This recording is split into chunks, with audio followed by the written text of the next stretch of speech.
Olivia. Oh, come on. It's such a bad day, and I have never been so lonely before. Can't we just have a little bit fun? Claimed Olivia. Oh no, Olivia Crawford, you're not gonna have a bit of fun today, because you all used your fun yesterday. Isn't that enough for yesterday? You had a picnic, you had no chores, and you wore your best dress, and you didn't even care for your slippers. Oh dear Olivia, you had enough fun yesterday, and today you're gonna have no fun at all. But she's always like that, Olivia said in her heart.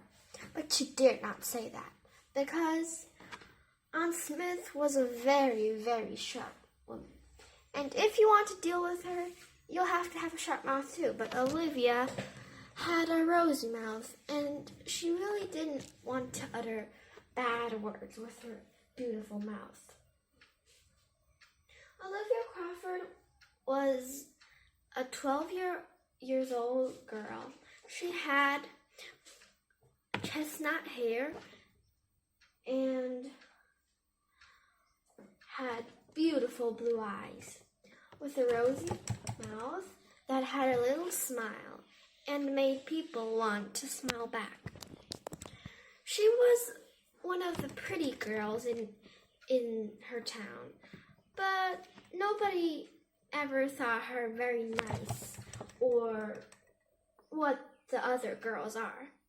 She was always an odd girl. She didn't really like to have to say gossip and sit in a room to talk to friends and go to parties with elegant dresses that aren't a bit fit for 12-year-old girls. But her playmates still liked her. She was odd but very nice, and she never did something disgraceful. But her father and mother died, so she was kind of an orphan. But she was taken by Mrs. Smith, which she called Aunt Smith.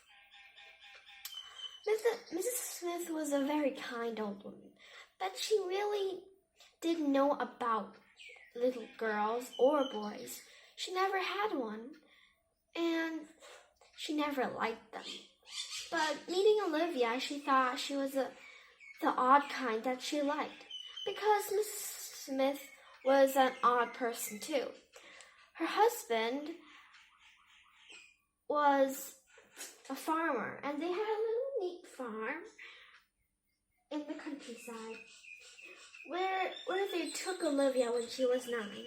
Olivia was pretty used to this family. She never really had any memory of her father or mother, so she thought this was a wonderful place. It really was. The trees were green, and everything was just very beautiful, very comfy, and very nice to a 12-year-old girl. But something was missing in her life. She really needed to get close to other people, to friends, to family. Those 3 years that she spent here were pretty lonesome. Everybody admit that. Even though if people came at first to her house, it was lonesome. Nobody talked to her. No one liked to just meet her. In the town streets, everybody just nodded, but did not say, "Oh, hi, Olivia. How's Mrs. Smith?" Or, "Do you want to come to the new party? Oh, there's a new picnic." No, those words were never talked to Olivia. They were talked to fancy girls who were rich and pretty, but the pretty kind that weren't of the inside, only of the outside. But our Olivia was inside. Her outside was pretty, but she never get to show it. And her inside was even prettier, but she never got a chance to show. People thought her odd, but still respected her. But they usually didn't invite her to parties, to picnics, didn't talk to her about things that the other girls were usually talking about. In school, she was just a girl in the corner with no friends and called the nobody's child. Mr. Smith, her father, which, well, Olivia always called him Uncle Smith. He got very mad at this because he thought that Olivia had the best aunt and uncle that ever was. They were the best of them, but nobody knew because the Smiths lived in a very little corner of the town, and usually nobody came except for the postmans, but they never wrote letters to them, so it was just lonely. The street leading to their house was always very bare. No horse steps, no people, no laughter, no crowds. It was just a bare path. It looked like if it were so new, because nobody came. For 20 years they lived here, and they were always a quiet family. When Olivia came, things changed a bit, but Olivia knew that this place was very lonely and very quiet, so she made herself quiet too.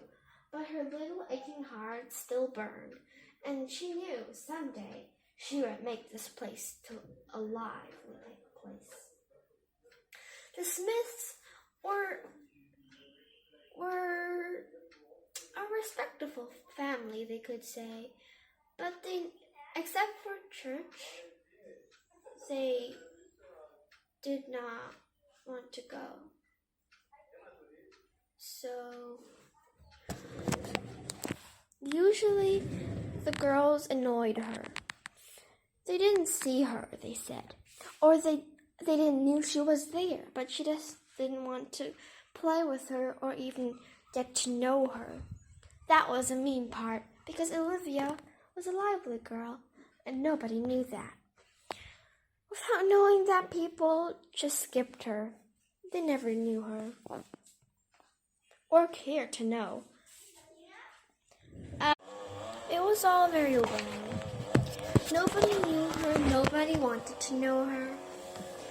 She thought she would just stay a lonely girl for all of her life. But she was wronged. She would be a very nice girl and owe her apology, and everybody would like her.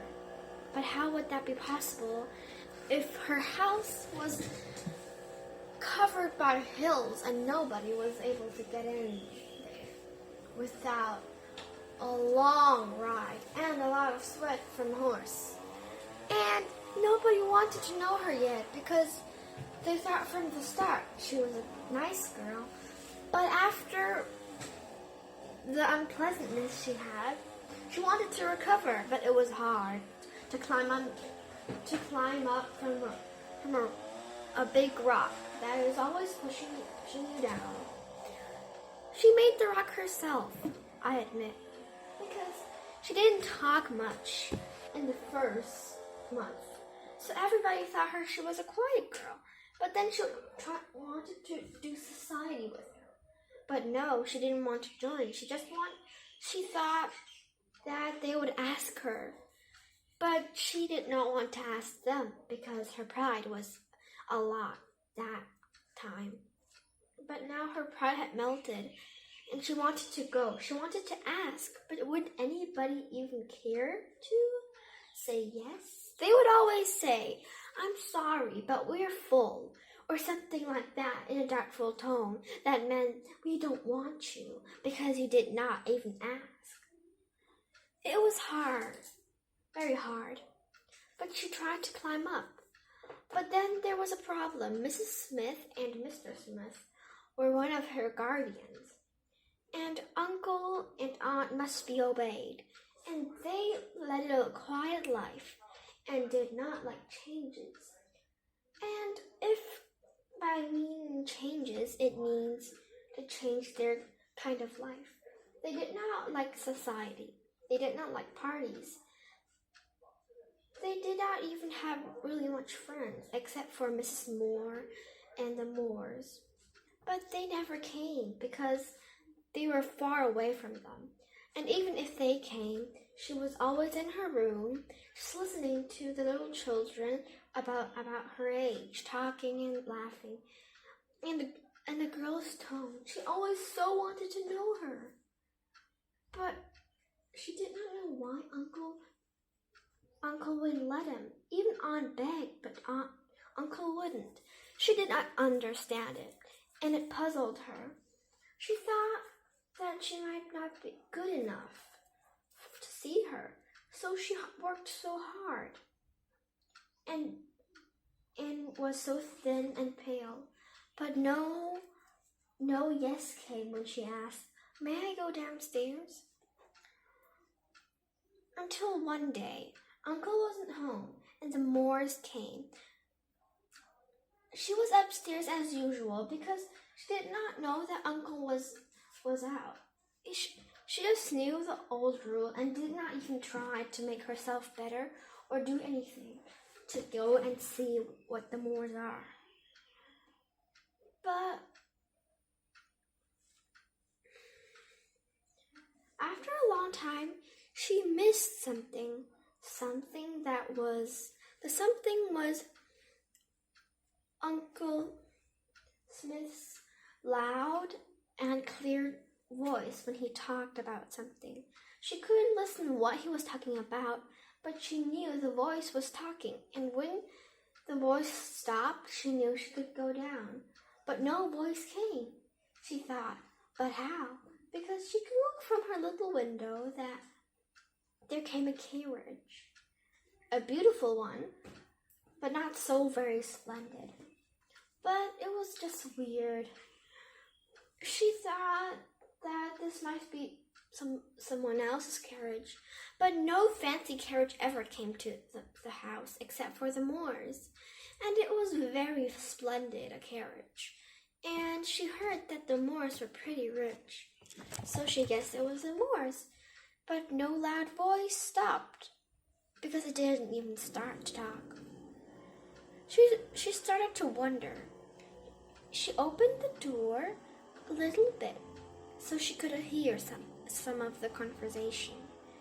But she now was sure that Uncle wasn't there, because she could only hear Aunt Smith talking about something.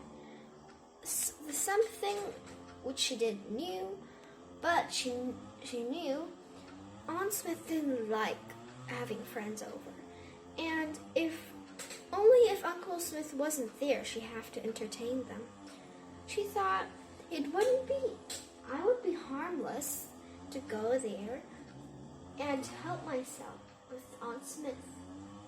It would be very nice, and it's pretty good of me to think about it, because I know she doesn't like it. And if Uncle Smith asks why, I'll just say that I wanted to help Aunt Smith out. That's all. And it is good of me, and perhaps I might get a peep of the Moores. She made her hair very pretty, and it shined unusually that day.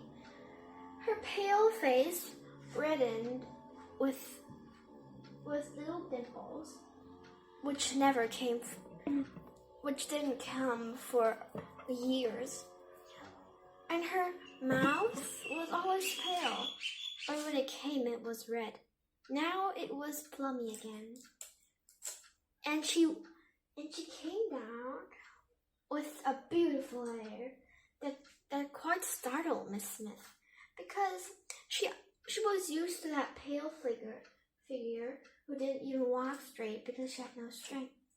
But now it was a very, very tall, elegant girl who had a normal dress on, but very nice color in her cheeks, and her hair was shiny, and everything was perfect on her. And it was so like someone that had just been in church and who was just had a scholarship or done something great and got a reward for the greatness. But her only greatness was that she could have a peep of Mrs. Moore, Mr. Moore, the Moores, she thought. Downstairs she came and saw a woman dressed in an elegant dress that she always called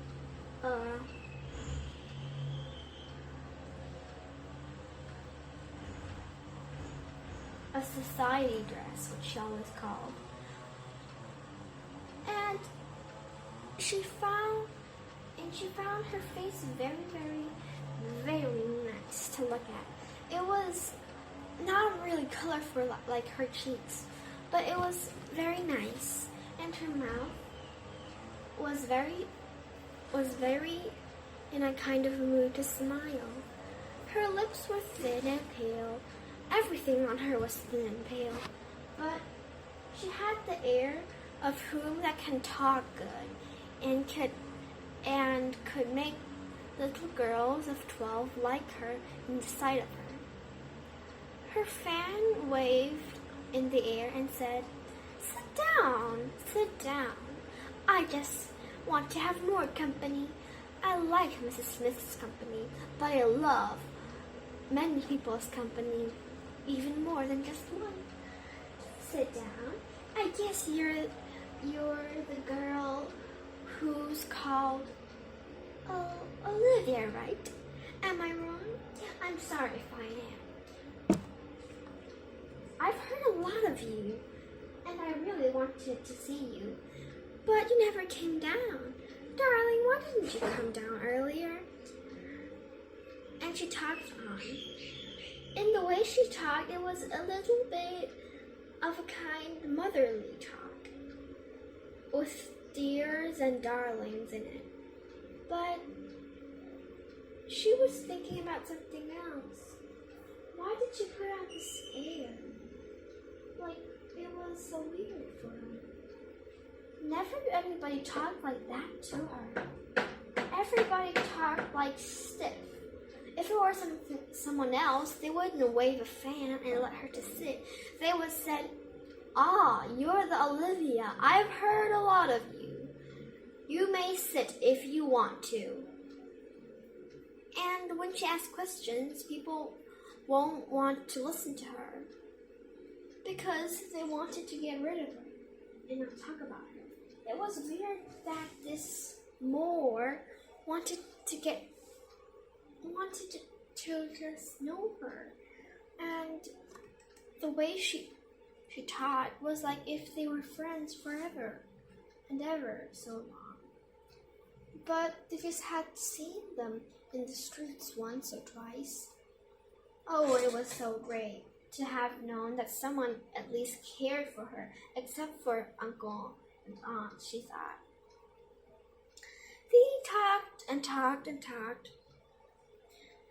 And when Mrs. Smith went to get some lemonade, she had the final chance to ask Miss Moore.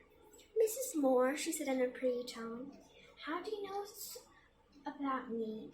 I thought I was... Before she could finish, Mrs. Moore said, "Oh, darling, you don't know? Your aunt talks so much about you, and her description is just the best. She said she talks about you all the time, and Uncle Smith too, and it is great things what they tell, that is. You are great, and they talk a many about truths. Now that I can see that the Smiths never lie. They never do, 'cause you're not a lie, and you look as rosy as Mrs. Smith described, and as lively as Mr. Moore told. It is a wonderful thing to see you, my dear." before she could utter another word, she cut in quickly. Oh, really? I'm so glad. I just want to talk to you so much. I hadn't any society for 3 years, and I'm getting sick of this old life. I want to change it, but you know this is still my changes, and I would have done anything to save them trouble. And not talking about the things that they don't want to is helping them. I don't know how I can manage this all, but could you just please talk to me? If you would come often, it would be such a great help to me. It would be so good of you if you did. And I often heard that you have a lot of children about my age. Oh, that's right, dear. You might come to my house anytime. Or wait, do you have any errands today or anything that you have to do? Oh no, today is my lucky day because I have done everything yesterday and I'm about to go to a picnic. But I have time after the picnic.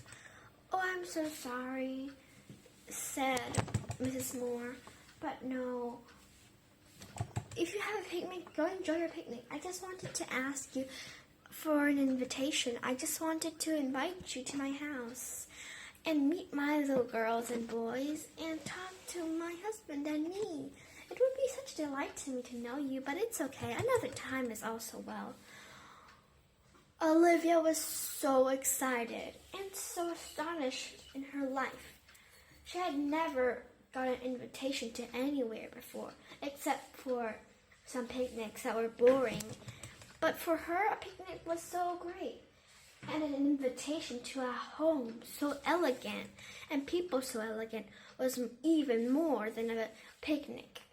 She quickly decided to not go to the picnic because she often got invited to picnics that were boring and nobody was even there. Only a few people like her who were invited. And this time she was invited by the big girls, she called them. The 14-year-old girls who looked upon her like if she were a pig. And the invitation of them was so big an honor. But an invitation of someone homely, someone like a mother to her, someone who meant almost like a friend to her, was even better than stiff girls talking to her like if she were a pig or anything that was so muddy and dirty that they couldn't touch. She immediately decided to go. She said, "Oh no, it's okay. I've been invited a lot. It's okay. I would rather go to your house and meet your children. It's such a pleasure to me. Thank you so much that you did invite me. I've never been invited, you see, and an invitation like this is to be treasured." "Oh dear, how you talk. You almost want me to cry. You have so none of any society." But before she could finish her sentence, Mrs. Smith came in with red cheeks and a glass with no lemonade at all. She came out and just almost laughed. She giggled and smiled and did something weird that was never to be done as Mrs. Smith. Mrs. Smith was a stiff woman who was very tall, very thin, very pale, and very dark. She had no intentions of being very homely or something like that of a sort, but she was never really a society and never smiled much.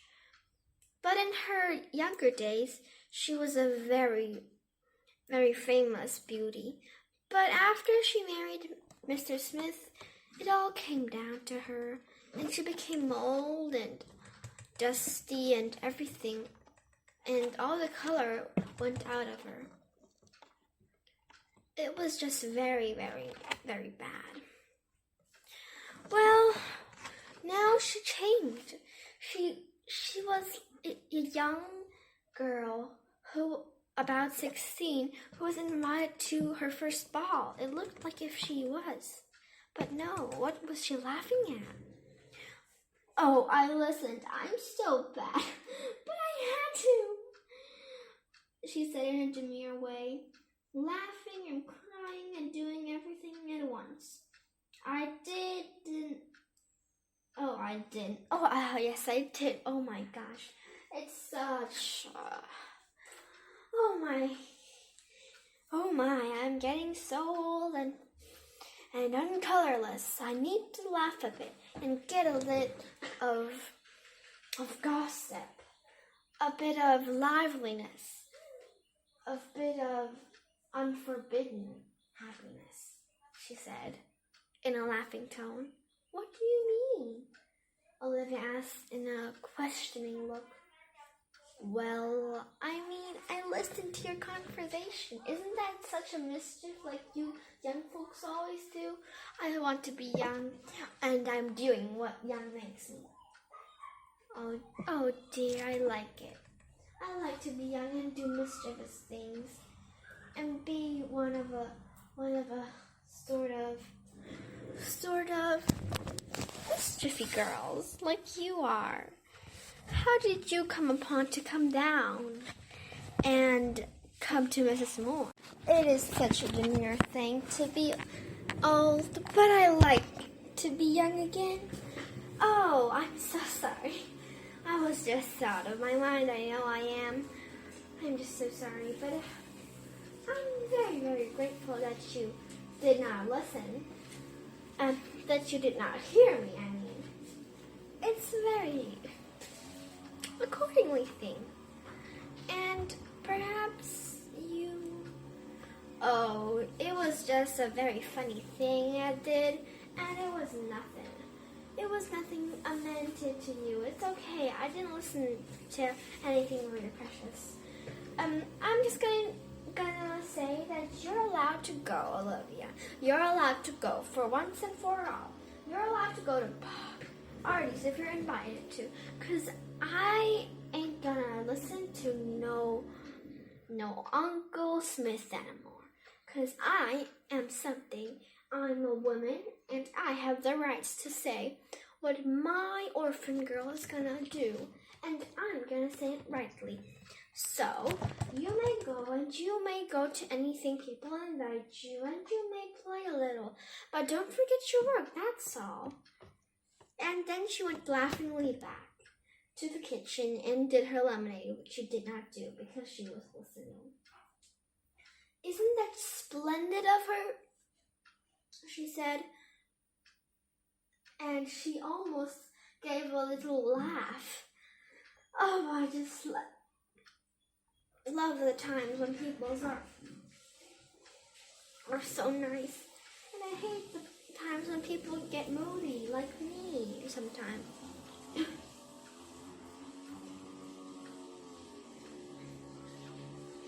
Well, I'm very happy that she agreed me to going. I'm just so looking forward to this day.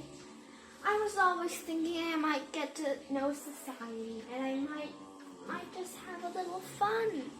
And I'm having it. Oh, Mrs. Moore, thank you for the invitation.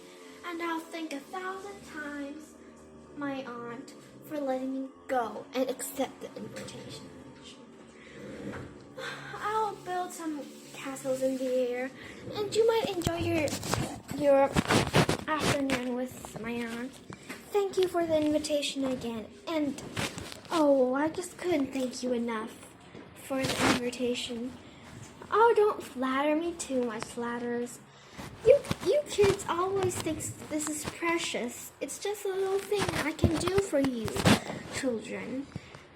I've outgrown the childhood fun in me, but I want to restore it from you because you look so maidenly. You aren't so plummy like my girls. You aren't so lively as the others.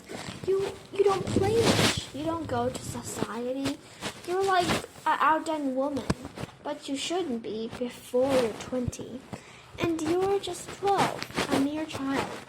And I don't want you to be old and too fast. So that's all I can do for you. and I'm very glad to do it. Oh, I'm so grateful, she said. I really am. I'm not going to be proud anymore. I will not be proud. That night she always laughed and giggled and smiled and did everything that wasn't normal for Olivia Smith. But it was all right. It was all right. It was just a wonderful day, she thought. And when Uncle Smith came home, he discovered that his little skinny bone girl turned into a red, plummy girl that it was always in his memory. He always thought she would turn out so. And when he asked the reason why, he was furious. He wanted to put his foot down, but he noticed the pitiful look in Aunt Smith and the saddening of Olivia when she heard about it. She got thin and pale again in a second. But the second he agreed that she should have her childhood a beautiful one, she went plummy and rosy and sang a song for them all and went humming upstairs to her room. And that night, she was so very, very happy. And she was so happy that Uncle Smith didn't interfere. And Uncle Smith and Aunt Smith had a long talk under the candlelight. They discovered that they had made their girl, whom they worship and love, a maid, a woman too fast. But that's not good for her. That shouldn't be. They did a big mistake. But now that she was lively again, they could make it all right, they hoped. But they didn't actually anymore. End of chapter 1. Olivia.